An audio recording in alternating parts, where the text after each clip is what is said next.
दर्शकवृन्द नमस्कार, यहाँहरूलाई हार्दिक स्वागत छ निज नेपाल टेलिभिजनमा। यो समय हो न्युज अपडेटको। म शिवशंकर चौधरी। निज नेपालको सुरुवातमा हेडलाइन्स न्युज।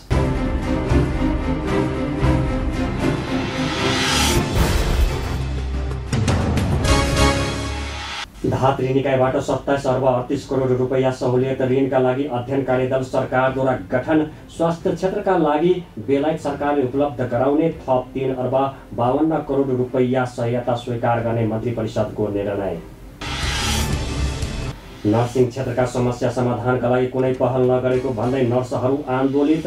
नर्सिङ सङ्घले एक सप्ताहमा माग पूरा गर्ने प्रतिबद्धता जनाए पनि आफ्नो मागहरूको सुनवाई नभएको भन्दै आफूहरू आन्दोलित भएको नर्सहरूको भनाइ। नेपालमा कोरोनाका कारण थप 4 जनाको मृत्यु। यो सँगै नेपालमा कोरोनाका कारण ज्यान गुमाउनेको सङ्ख्या 481 पुग्यो। थप 1351 जनामा कोरोना सङ्क्रमण पुष्टि। नेपाली काङ्ग्रेसका वरिष्ठ नेता रामचन्द्र पौडेलको समूहद्वारा पार्टी कार्यालयमा विरोध पत्र दर्ता।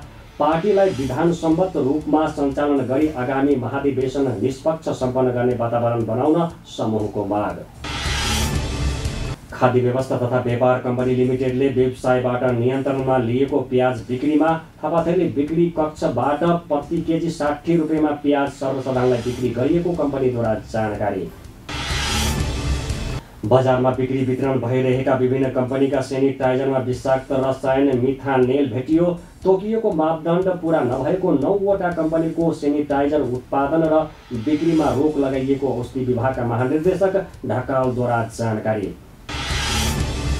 र बलात्कारका दोषीका लागि कडाभन्दा कडा ऐन बनाउनु पर्ने राजनीतिक दलका महिला सांसदहरूको निष्कर्ष। 16 वर्ष मुनिकालाई बलात्कार गर्ने र हत्या गर्नेलाई मृत्युदण्डको सजाय गर्ने कानुन बनाउनका लागि पहल गर्नुपर्ने सांसद पुष्पा भुसालको भनाइ।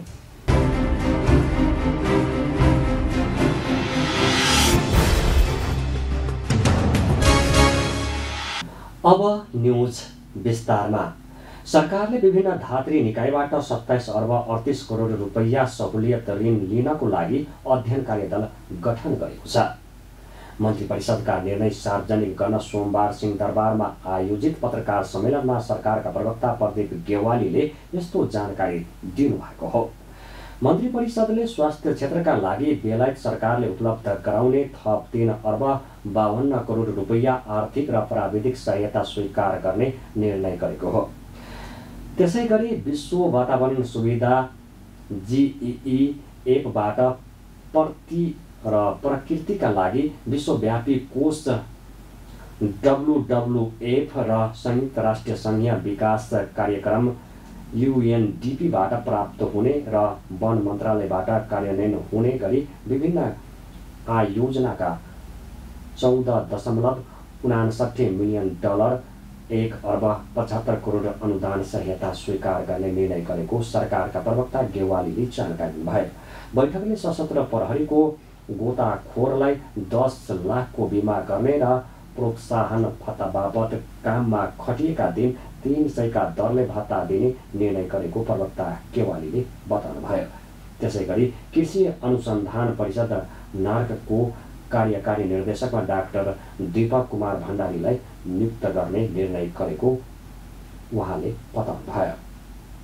निर्णय गरेको थियो भनेदेखि विश्व वातावरण सुविधा GEF-बाट प्रकृतिका लागि विश्वव्यापी कोष WWF र संयुक्त राष्ट्र सङ्घीय विकास कार्यक्रम UNDP को सहयोगमा वन तथा वातावरण मन्त्रालयबाट कार्यान्वयन गर्ने गरी क्रमशः integrated landscape management to secure Nepal's protected areas and critical corridors आयोजनाका लागि अमेरिकी डलर 6.69 मिलियन र developing climate resilient livelihood in vulnerable watershed in Nepal आयोजनाका लागि अमेरिकी डलर 7 मिलियन गरी 13.69 मिलियन र UNDP-बाट चाहिँ developing climate resilient livelihood in vulnerable watershed in Nepal आयोजनामा को फाइनेन्सिङको रूपमा अमेरिकी डलर 0.9 मिलियन गरी जम्मा 14.59 मिलियन डलर करिब 1 अर्ब 75 करोड अनुदान सहायता स्वीकार गर्ने यी 4वटा आर्थिक सहायता सम्बन्धी निर्णय गरेका थियौँ।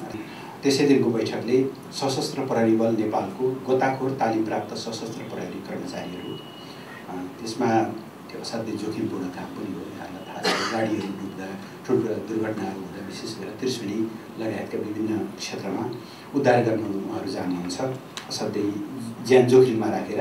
त्यसका लागि चाहिँ खटिएको दिनको प्रतिदिन 300 का दरले प्रोत्साहन भत्ता र गोताखोर सशस्त्र प्रहरी कर्मचारीलाई 10 लाखसम्मको विशेष बिमा व्यवस्था गर्ने निर्णय पनि त्यो दिनको बैठकले गरेको थियो।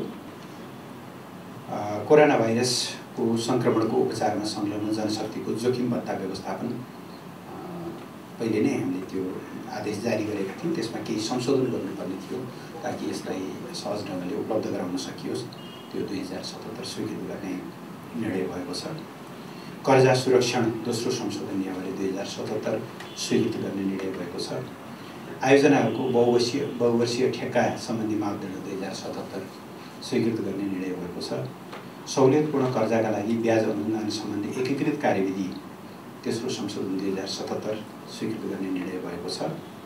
कञ्चनपुर जिल्ला बेदकोट नगरपालिकाभित्रको जग्गा नापजाँचमा केही समस्याहरू देखा परेका थिए। त्यहाँ वास्तविक जग्गादानीले लाल पूर्जा नपाउने, अरू कसैले पाउने अथवा जग्गा यता र उता हुने त्यो खालको समस्या विगतमा देखा परेको हुनाले नापजाँच त्यो समस्या समाधान समिति गठन आदेश 2077 गठन गर्ने त्यो आदेश स्वीकृत गर्ने निर्णय भएको थियो। र प्रहरी 8औं संशोधन नियमावली 2077 स्वीकृत गर्ने निर्णय।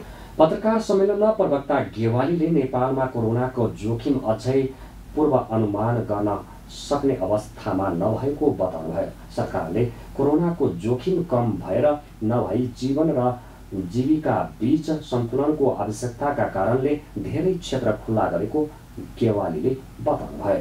उहाँले काठमाडौँमा घरधनी र केही औद्योगिक प्रतिष्ठानले PCR रिपोर्टका लागि सर्वसाधारणलाई बाध्य बनाएको भन्दै त्यस्तो नगर्न आग्रह गरिएको जानकारी दिनुभयो। नेपालमा सोमबार थप 1351 जनामा कोरोना संक्रमण पुष्टि भएको छ। देशका विभिन्न स्थानमा गरिएको परीक्षणका क्रममा 436 महिला र 915 पुरुष गरी थप 1351 जनामा कोरोना पुष्टि भएको हो। सोमबार काठमाडौँ उपत्यकामा थप 817 जनामा कोरोना देखिएको छ। यससँगै नेपालमा कोरोना संक्रमितको संख्या 74,445 पुगेको छ। त्यस्तै कोरोनाका कारण थप 4 जनाको मृत्यु भएको छ। यससँगै नेपालमा कोरोनाका कारण ज्यान गुमाउनेको संख्या 481 पुगेको छ। त्यस्तै सोमबार 742 जना डिस्चार्ज भएका छन्। यससँगै नेपालमा कोरोना निको हुनेको संख्या 54,640 पुगेको छ। हाल सक्रिय संक्रमितको संख्या 19,624 जना रहेको स्वास्थ्य मन्त्रालयका प्रवक्ता डाक्टर जागेश्वर गौतमले जानकारी दिनुभयो। आज देशभरि जम्मा सक्रिय संक्रमितहरूको संख्या 19,624, संस्थागत आइसोलेसनमा रहनुभएकाको संख्या 8,695। प्रदेश 1 मा 190, प्रदेश 2 मा 926, बागमती प्रदेशमा 5,702, गण्डकी प्रदेशमा 419, प्रदेश 5 मा 572, कर्णाली प्रदेशमा 362, सुदूरपश्चिम प्रदेशमा 524 जना। यसैगरी होम आइसोलेसनमा रहनुभएको व्यक्तिहरूको संख्या प्रदेश 1 मा 1,434, प्रदेश 2 मा 725, बागमती प्रदेशमा 6,349, गण्डकी प्रदेशमा 489, प्रदेश 5 मा 1,541, कर्णाली प्रदेशमा 242 र सुदूरपश्चिम प्रदेशमा 149 जना गरी जम्मा 10,929 हुनुहुन्छ। नेपालमा आजको PCR जम्मा 10,080 छ।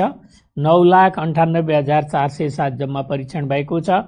गत 24 घण्टामा संक्रमित संख्या 1,351 छ। क्वारेन्टाइनमा रहनुभएका व्यक्तिहरूको संख्या 6,310 रहेको छ। प्रदेश अनुसार प्रदेश 1 मा 712, प्रदेश 2 मा 236, बागमती प्रदेशमा 531, गण्डकी प्रदेशमा 641, प्रदेश 5 मा 1,411, कर्णाली प्रदेशमा 676, सुदूरपश्चिम प्रदेशमा 2,103। कोभिड-19बाट संक्रमण मुक्त भई गत 24 घण्टामा डिस्चार्ज हुनेहरूको संख्या 742 छ। आजसम्म डिस्चार्ज हुने जम्मा 54,640 जना हुनुहुन्छ। प्रदेश अनुसार प्रदेश 1 बाट 5,026, प्रदेश 2 बाट 13,176, बागमती प्रदेश 15,215, गण्डकी प्रदेश 3285, प्रदेश 5 8467, कर्णाली प्रदेश 2855, सुदूरपश्चिम प्रदेशमा 6616। कोभिड-19बाट संक्रमण मुक्त हुने दर 73.1% छ। संक्रमितहरू निको भई घर फर्किसक्नु भएको छ। उहाँहरूको उपचार तथा हेरचाहमा खटिनुभएका सम्पूर्ण चिकित्सक, नर्सेज, स्वास्थ्यकर्मी तथा अन्य सहयोगी शुभेच्छुकहरूलाई स्वास्थ्य तथा जनसङ्ख्या मन्त्रालय हार्दिक धन्यवाद दिन चाहन्छ। 2वटा कल सेन्टरबाट हामीलाई 888वटा कल प्राप्त भएका छन्।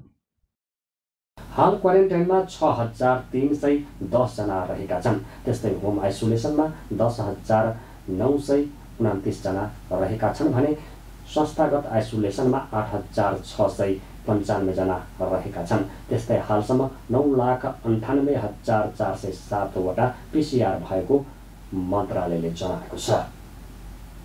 नर्सिङ क्षेत्रका समस्या समाधानका लागि कुनै पहल नगरेको भन्दै नर्सहरू आन्दोलित भएका छन्। समग्र नर्सिङ क्षेत्रको समस्या समाधान गर्न पहल गर्नुपर्ने भन्दै उनीहरूले सोमबार नेपाल नर्सिङ सङ्घको कार्यालय अगाडि धरना दिएका छन्। कोरोना संक्रमणको समयमा फ्रन्ट लाइनमा खटिने नर्सहरूलाई भत्ताको सट्टामा ड्युटी समेत घटाएर तलब समेत काटिदिएको भन्दै आफूहरू आन्दोलित भएको नर्सहरूले बताएका छन्।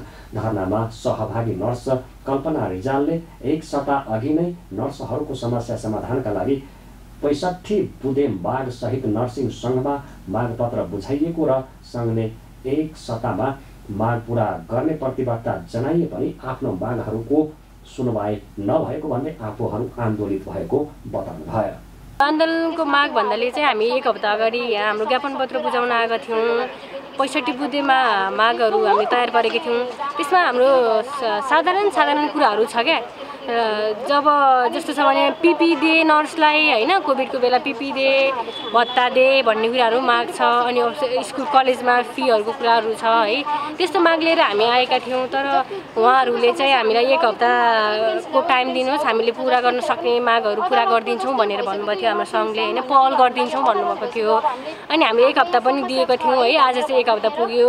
अनि एक हप्तापछि आउँदाखेरि चाहिँ हामी यहाँनिर खासै चाहिँ हामी सन्तुष्टि पाएनौँ क्या। उहाँहरूले चाहिँ के भन्नुभएको छ भने हामी गर्दैछौँ भनेर। यो संस्था स्थापना भएको 60 साल जस्तो 60 वर्ष पुग्न लागिसक्यो क्या। अहिलेसम्म एउटा नर्सले राम्रोसँग न्याय पाएको छैन। उनीहरूले कोरोना संक्रमणको समय भएकाले नर्सहरू बिरामीको सेवाबाट खटिँदा संक्रमणको उच्च जोखिममा रहेकाले सरकारले नर्सहरूलाई PPE लगायतका सुरक्षा सामग्री उपलब्ध गराउनुपर्ने र जोखिम भत्ता दिनुपर्ने पनि बताएका छन्। नर्सहरूले कतिपय सरकारी तथा निजी अस्पतालहरूले कोभिडको समस्यामा समेत नर्सहरूको तलब काटिदिएर जागिर छोड्न बाध्य पारेको पनि बताएका छन्। नेपाल नर्सिङ काउन्सिलले आयुर्वेद पढेकी एक युवतीलाई नर्सिङ लाइसेन्स दिएको भन्दै उक्त घटनाको विषयमा छानबिन गरी नर्सिङ नै नपढेको व्यक्तिलाई लाइसेन्स दिने काउन्सिलको पदाधिकारीलाई पनि कारबाही गर्नुपर्ने समेत माग गरेका छन्। संघीय संसदमा प्रतिनिधित्व गर्ने सबै राजनीतिक दलका महिला सांसदहरूले बलात्कारका दोषीलाई कडाभन्दा कडा कारबाही गर्नुपर्ने ऐन बनाउनुपर्ने निष्कर्ष निकालेका छन्। सोमबार सिंहदरबारमा प्रतिनिधि सभा र राष्ट्रिय सभा प्रतिनिधित्व गर्ने महिला सांसदहरूको छलफलले अन्तर्राष्ट्रिय कानुनलाई पनि मध्यनजर गर्दै मृत्युदण्ड दिने कानुन बनाउनका लागि पहल गर्नुपर्ने निष्कर्ष निकालेका हुन्। सांसदहरूले कम्तीमा पनि 16 वर्षभन्दा मुनिका बालिकालाई बलात्कार गरी हत्या गर्ने अपराधीलाई मृत्युदण्डको सजाय दिने कानुन बनाउन पहल थाल्नुपर्ने बताएका छन्। संविधानमा कसैलाई पनि मृत्युदण्डको सजाय गर्न नहुने व्यवस्थालाई परिमार्जन गरेर अगाडि बढ्नुपर्ने सांसदहरूले बताएका हुन्। उनीहरूले अन्तर्राष्ट्रिय सन्धिहरू बाधक रहेमा तिनलाई पनि आवश्यकता अनुसार परिमार्जन गर्नुपर्ने बताएका हुन्। यस्ता घटनामा मिलोमत र मिलापत्र पनि कारबाहीको दायरामा ल्याउनुपर्ने तथा स्थानीय तहमा जनप्रतिनिधिहरूको सहभागिता देखिए उनीहरूलाई तत्काल पदबाट हटाउनुपर्ने निष्कर्ष छलफल निकालेको सांसद बिन्दा पाण्डेले बताउनुभयो। बलात्कारका घटनामा जनप्रतिनिधिले मिलोपत्र र मिलापत्र गराउने घटना पनि आइरहेकाले त्यसबारे पनि छानबिन हुनुपर्ने उहाँको भनाइ छ। भनेको जाहेरी नै नलिने अथवा स्थानीय तहमा मिलापत्र गराउने परिवारकै सदस्य हो अथवा चाहिँ समाज होस् उनीहरूलाई पनि कारबाहीको दायरामा ल्याउनुपर्छ, 1 नम्बर। 2 नम्बर, जनप्रतिनिधिहरूको त्यसमा संलग्नता हो भने अहिले तत्कालको कानुनले हामीलाई चाहिँ त्यो अनुमति दिँदैन भने पनि त्यस्ता जनप्रतिनिधिहरूलाई पदबाट के भन्छ निलम्बन गर्ने अथवा चाहिँ पदबाट हटाउने सम्मको स्थिति चाहिँ भोलि हामीले कानुनमा त्यो खालको व्यवस्था गरेर चाहिँ जानुपर्छ। र जुन कुराहरू चाहिँ त्यो के भन्छ प्रक्रियामा अगाडि जान्छ त्यसलाई जसरी अहिले यो एसिडको कुरालाई चाहिँ ल्याएको छ त्यसै गरी निरन्तर बहस गर्ने र त्यसलाई सबभन्दा छिटो टुङ्ग्याउने खालको चाहिँ यो फास्ट ट्र्याकमा राख्ने खालको कुरा चाहिँ नि हामीले त्यसलाई अगाडि बढाउनुपर्छ। र अर्को अब यो चाहिँ यहाँ कुरा आएको छ होइन, जस्तो अब फाँसीको कुरा आएको छ, अब त्यसको लागि 2-3वटा स्टेप हामीले हेर्नै पर्छ। त्यसले गर्दा सबभन्दा पहिलो कुरो भनेको हामीले अन्तर्राष्ट्रिय तहमा गरेको प्रतिबन्ध जुन होइन प्रतिबद्धता जुन छ त्यो महासन्धिको बारेमा हामीले स्टडी गरौँ। त्यस पछाडि त्यसमा के गर्नुपर्छ त्यसमा पनि हामी छलफल गरौँ। त्यसपछि संविधानलाई संशोधन त्यो अनुसार कसरी गर्ने र अहिलेको कानुनहरूमा के पुनरावलोकन गर्नुपर्छ भन्ने खालको कुरालाई हामीले तुरुन्तै अब अध्ययन सुरु गर्नुपर्छ भन्ने कुरालाई अगाडि बढौँ। र त्यो चाहिँ नि मानवाधिकार महासन्धिको बारेमा हामीले रिजर्भेसन राखेर हुन्छ अथवा के गरेर हुन्छ त्यसको बारेमा चाहिँ नि यहाँ आज जुन खालको कुराहरू अभिव्यक्त भएका छन् हामी त्यो कुराको माग गरेर जानुभन्दा पहिला यो प्रक्रियामा जाउँ भन्ने लाग्छ। अर्को चाहिँ नि अब यो केमिकल क्यास्ट्रेसनको बारेमा नि हामीले अध्ययन पनि गरौँ र त्यो खालको व्यवस्था के गर्न सकिन्छ भन्ने बारेमा पनि हामी त्यो प्रक्रियालाई पनि अगाडि बढाउँ। र त्यस पछाडि अर्को चाहिँ नि जो अपराधीहरू छन् अब त्यसमा 16 वर्ष मुनिका बालिका अथवा 18 वर्ष मुनिका बालिका होला अथवा 70 वर्षभन्दा माथिका चाहिँ हाम्रा ज्येष्ठ नागरिकहरू होला, कम्तीमा पनि त्यस्तो त्यो उमेर समूहका महिलाहरूमाथि अपराधी घटना घटाउनलाई चाहिँ श्रम शिविरमा राख्न सम्भव हुन्छ भने श्रम शिविरमा राखेर उनीहरूलाई चाहिँ आज होइन त्यो चाहिँ जीवनभर चाहिँ कैदको व्यवस्था गर्ने हिसाबबाट चाहिँ जानुपर्छ। छलफलमा सांसद निरुदेवी पालले अपराधीलाई कडा सजाय दिने कानुन नबनेसम्म यस्तो घटनामा कमी नआउने बताउनु भयो। एउटा कानुन त्यस्तो आओस् कि जसले गर्दा अलि डराउने। अब एसिडकै कुरा गरौँ, छोयो भने पनि 10 वर्ष जेल भनिसकेपछि त मान्छे चाहिँ अब चाहिँ ओहो एसिड त प्रहार गर्नु हुँदो रहेछ है भन्ने कुरा त उसको मानसपटलमा बस्छ नि त। अब 20 वर्ष यदि मुखमा पर्यो भने 20 वर्ष भन्ने बित्तिकै 20 वर्ष भने त एउटा जीवनै हो नि। यसरी कडाभन्दा कडा कानुन ल्याउनुपर्छ भनेर समितिले अब फेरि हामी यसरी छरपष्ट भएर बसेर हामीले अब कसलाई विज्ञप्ति दिएर त्यो विज्ञप्तिले त काम गर्ने त होइन, तर समितिले बसेर सम्पूर्ण मान्यज्यूहरूको एकरूपताका साथ हामीले सरकारलाई निर्देशन दियौँ भने सरकारले पनि मान्न पर्ने बाध्यता हुन्छ। त्यस्तै सांसद कोमल ओलीले जनप्रतिनिधिहरूको सहभागिता बढेको पाइएकाले यस्ता घटनाको गहिराईमा पूरी अध्ययन र अनुसन्धान गर्नुपर्ने बताउनु भयो। यो अन्त्य गर्नेतर्फ हामी लाग्नु पर्यो तुरुन्तै। यसको लागि अहिले यो सुदूरपश्चिमको केसमा पनि जनप्रतिनिधिको सहभागिता छ। उसले नै त्यहाँ चाहिँ नि अन्यायपूर्ण निर्णय गरेको छ, पहिला मिलापत्र गराएको हुनाले अहिले चाहिँ पुनः त्यो बालिकामाथि उसले नजर राखिराखेको रहेछ पहिलादेखि नै कुदृष्टि। र उसले भनेकी पनि रहेछ बिचरा मलाई यति सताइरहेको छ भनेर। तर परिवारको मैले यो कुरा किन जोडिरहेको छु भने जागरण पनि भएन प्यारेन्ट्सहरूलाई। फेरि हाम्रो देशमा चाहिँ सङ्क्रमणको बेलामा कुनै पनि दैविक प्रकोप अथवा प्राकृतिक प्रकोप भएको बेला यस्ता घटनाहरू व्यापक रूपमा भएका छन्। सांसद पुष्पा भुसालले 16 वर्ष मुनिकालाई बलात्कार गर्ने र हत्या गर्नेलाई मृत्युदण्डको सजाय गर्ने कानुन बनाउनका लागि पहल गर्नुपर्ने बताउनु भयो। नेकपाका सांसद शान्ता चौधरीले पनि सबै मिलेर र कानुनी कडाइको व्यवस्था गर्नुपर्ने बताउनु भयो। मानव स्वास्थ्यमा गम्भीर असर पर्ने रसायन मिसाएर बनाइएको ह्यान्ड सेनिटाइजर बिक्री वितरण भइरहेको पाइएको छ। बजारमा बिक्री वितरण भइरहेका विभिन्न कम्पनीका सेनिटाइजरमा विषाक्त रसायन मिथानेल भेटिएको हो। राष्ट्रिय औषधि प्रयोगशालामा परीक्षण गर्दा तोकेको मापदण्ड पूरा नभएको पाइएपछि 9वटा कम्पनीको सेनिटाइजर उत्पादन र बिक्रीमा रोक लगाइएको औषधि व्यवस्था विभागका महानिर्देशक नारायण ढकालले बताउनुभयो। विभागले बजारमा बिक्री वितरणमा रहेको ह्यान्ड सेनिटाइजरको नमुना सङ्कलन गरी राष्ट्रिय औषधि प्रयोगशालामा परीक्षण गर्दा तोकिएको मापदण्ड इन्स्ट्यान्ट ह्यान्ड सेनिटाइजर सम्बन्धी स्तर 2076 विपरीत विषाक्त रसायन मिथानोल भेटिएपछि उत्पादन तथा बिक्री वितरणमा रोक लगाइएको उहाँले जानकारी दिनुभयो।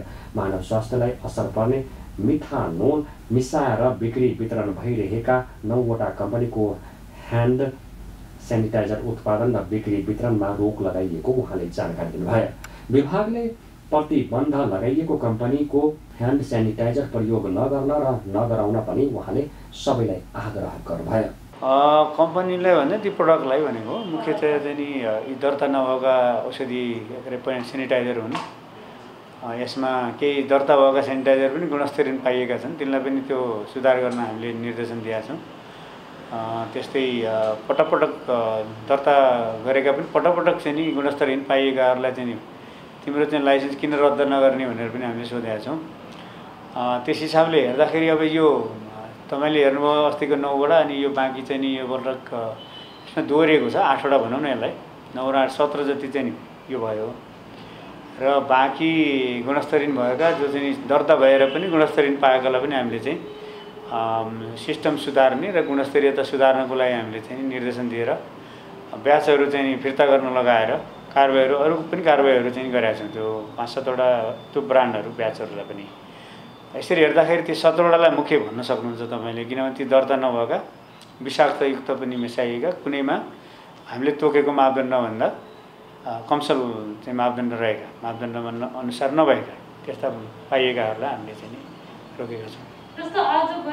मापदण्ड भनेको चाहिँ स्पष्ट चाहिँ हामीले चैत्र 9 गते हाम्रो गोर्खापत्रमा पनि पब्लिस भएको छ र हाम्रो चाहिँ वेबसाइटमा पनि राखिएको छ। त्यो चाहिँ मापदण्डमा हेर्नुपर्ने हुन्छ। त्यसमा चाहिँ म खास गरेर त्यो वस्तुको मापदण्ड, उत्पादनकर्ताको र पैठारीकर्ताको चाहिँ लागि चाहिने रिक्वायरमेन्ट, तीनवटा बुँदाहरू तपाईँले हेर्नुभयो भने यो चाहिँ सेनिटाइजर के भन्दा यो अल्कोहल बेस्ड सेनिटाइजर भनेको छ हामीले, त्यसको मापदण्ड 2076 भनेर चाहिँ हामीले जारी गरेको छौँ। त्यसमा चाहिँ के भनिएको छ भने इथाइल अल्कोहल या आइसोप्रोपाइल अल्कोहल 70 देखि 80% न्यूनतम भोल्युम बाई भोल्युम हुनुपर्छ भनिएको छ। त्यो भनेपछि चाहिँ कुनै पनि सेनिटाइजर बजारमा जुन छ त्यो तपाईँले क्रिम के अरे उसमा जेलमा होस् या चाहिँ सल्युसनमा होस्, तर अल्कोहलको प्रतिशत चाहिँ नि 70 देखि 80 को बिचमा मात्रै राख्न पाइन्छ।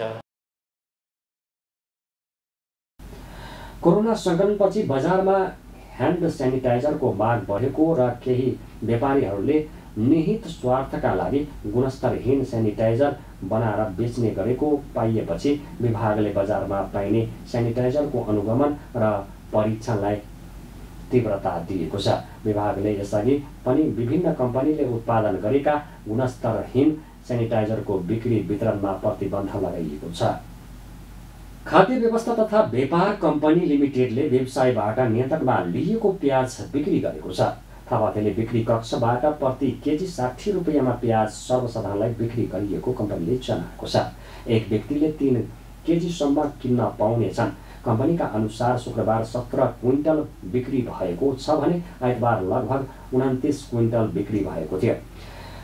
बजार भाउभन्दा केही सस्तोमा प्याज बिक्री गरिएपछि प्याज किन्नका लागि सोमबार पनि उपभोक्ताको लामो लाइन लागेको थियो।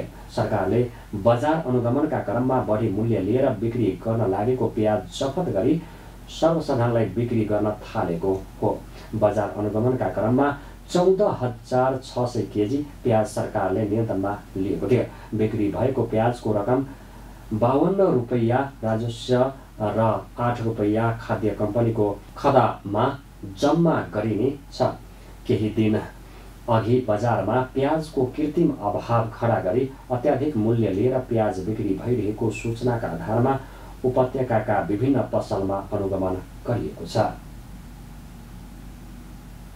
नेपाली कांग्रेसका वरिष्ठ नेता रामचन्द्र पौडेलको समूहले पार्टीलाई विधानसम्मत रूपमा सञ्चालन गरी आगामी महाधिवेशन स्वच्छ र निष्पक्ष वातावरणमा सम्पन्न गर्ने वातावरण बनाउन माग गर्दै पार्टी कार्यालयमा विरोध पत्र दर्ता गराइएको छ।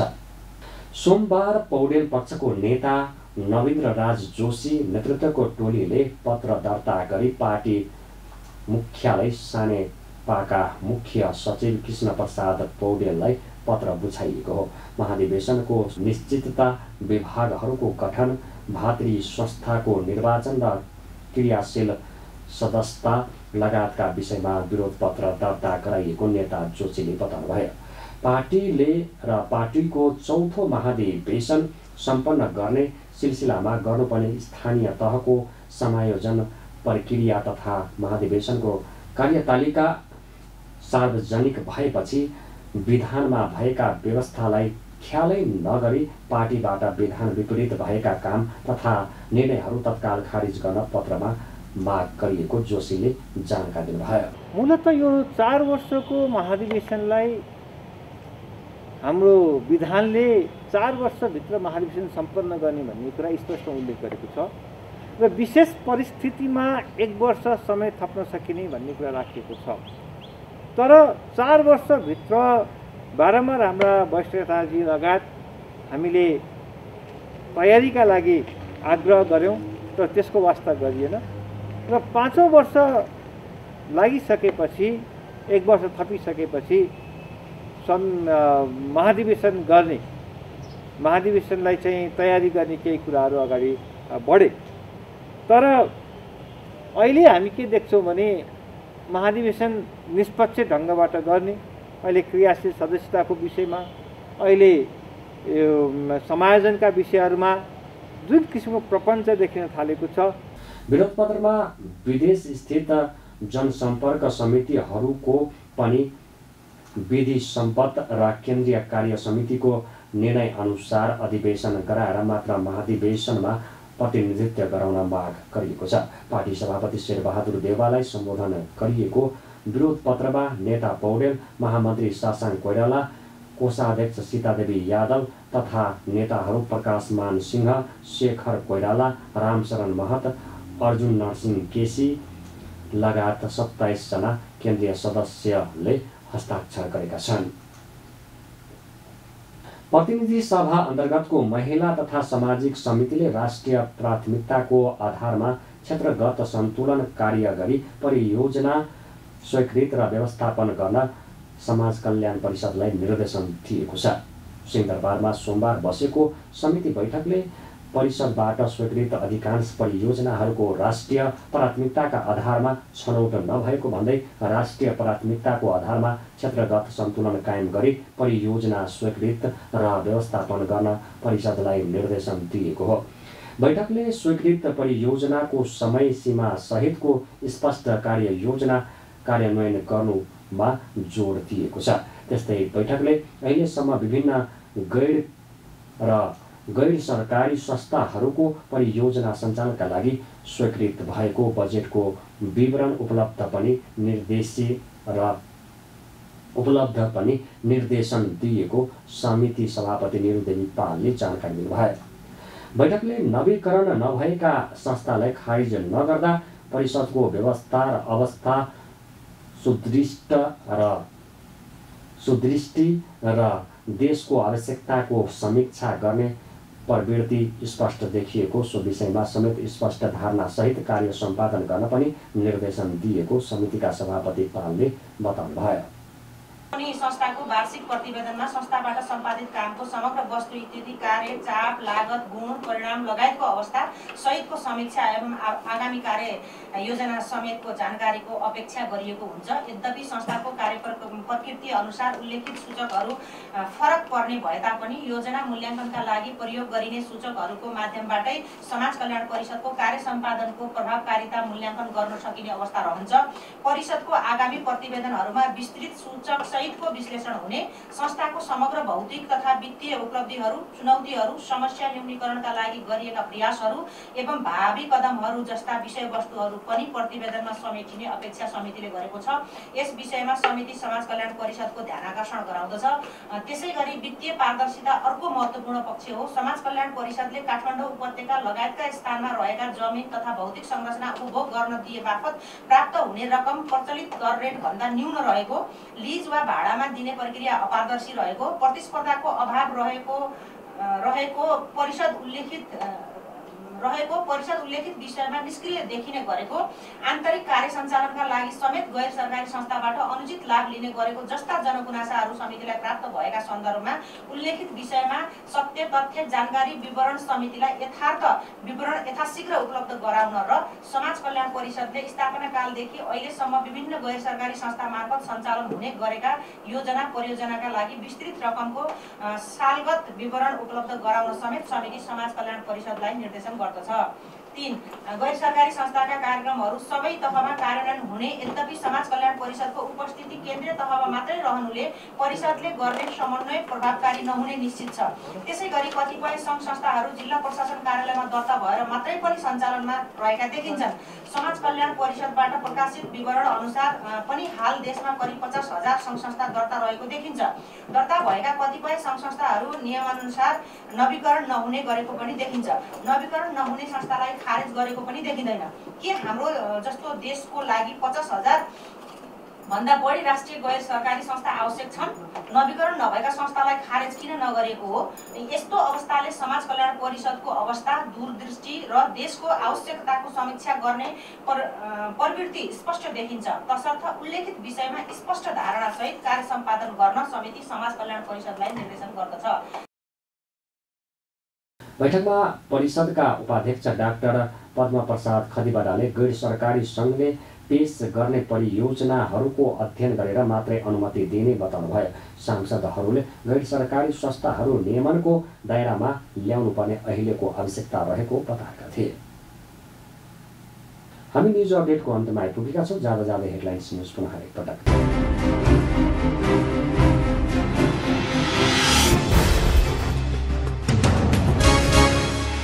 धात्री निकायबाट 27 अर्ब 38 करोड रुपैयाँ सहुलियत ऋणका लागि अध्ययन कार्यदल सरकारद्वारा गठन।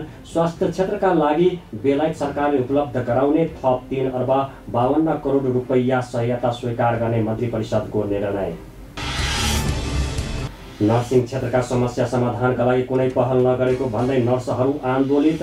नर्सिङ सङ्घले एक सप्ताहमा माग पूरा गर्ने प्रतिबद्धता जनाए पनि आफ्नो मागहरूको सुनवाई नभएको भन्दै आफूहरू आन्दोलित भएको नर्सहरूको भनाइ।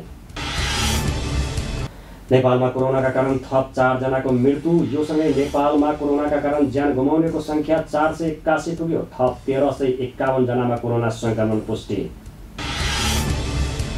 नेपाली काङ्ग्रेसका वरिष्ठ नेता रामचन्द्र पौडेलको समूहद्वारा पार्टी कार्यालयमा विरोध पत्र दर्ता। पार्टीलाई विधानसम्मत रूपमा सञ्चालन गरी आगामी महाधिवेशन निष्पक्ष सम्पन्न गर्ने वातावरण बनाउन समूहको माग।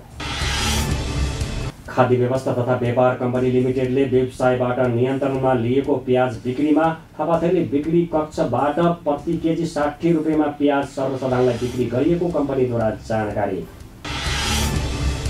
बजारमा बिक्री वितरण भइरहेका विभिन्न कम्पनीका सेनिटाइजरमा विषाक्त रसायन मिथानेल भेटियो। तोकिएको मापदण्ड पूरा नभएको 9वटा कम्पनीको सेनिटाइजर उत्पादन र बिक्रीमा रोक लगाइएको औषधि विभागका महानिर्देशक ढकालद्वारा जानकारी। र बलात्कारका दोषीका लागि कडाभन्दा कडा ऐन बनाउनु पर्ने राजनीतिक दलका महिला सांसदहरूको निष्कर्ष। 16 वर्ष मुनिकालाई बलात्कार गर्ने र हत्या गर्नेलाई मृत्युदण्डको सजाय गर्ने कानुन बनाउनका लागि पहल गर्नुपर्ने सांसद पुष्पा भुसालको भनाइ।